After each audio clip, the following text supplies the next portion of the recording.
ঢাকা-চট্টগ্রাম মহাসড়কে কৃত্রিম বুদ্ধিমত্তা এআই ভিত্তিক অটো ফাইন সিস্টেমের উদ্বোধন করেন স্বরাষ্ট্রমন্ত্রী সালাহউদ্দিন আহমদ। প্রতিনিধি, দেশ বাঁচাবো আমরা সবাই।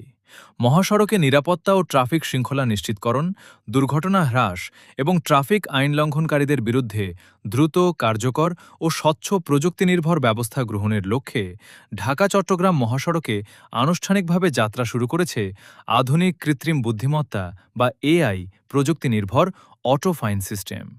স্বরাষ্ট্রমন্ত্রী সালাহউদ্দিন আহমদ আজ সকালে নারায়ণগঞ্জের সোনারগাঁওয়ের মেঘনাঘাটে অবস্থিত হাইওয়ে পুলিশের কমান্ড, কন্ট্রোল অ্যান্ড মনিটরিং সেন্টারে আয়োজিত এক অনুষ্ঠানে প্রধান অতিথি হিসেবে উপস্থিত থেকে এই যুগান্তকারী প্রযুক্তিনির্ভর ব্যবস্থার শুভ উদ্বোধন করেন।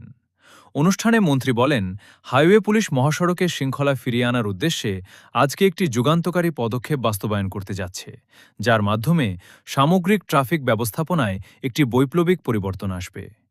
তিনি ঢাকা-চট্টগ্রাম মহাসড়কে বাস্তবায়িত এই ব্যবস্থার সাফল্য ও অভিজ্ঞতা মূল্যায়ন করে পর্যায়ক্রমে দেশের সকল মহাসড়কে এই স্বয়ংক্রিয় এআই প্রযুক্তি চালু করার ঘোষণা দেন।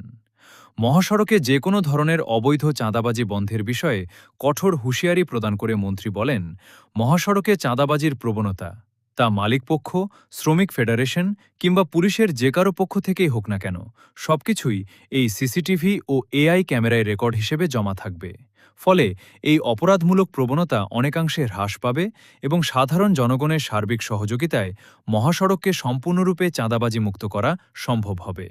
মহাসড়কে অবৈধ থ্রি হুইলার ও নন মোটরাইজড যানবাহন চলাচল প্রসঙ্গে স্বরাষ্ট্রমন্ত্রী বলেন, মহাসড়কে অননুমোদিত ও লাইসেন্সহীন কোনো থ্রি হুইলার বা নন মোটরাইজড যান চলতে দেওয়া হবে না এবং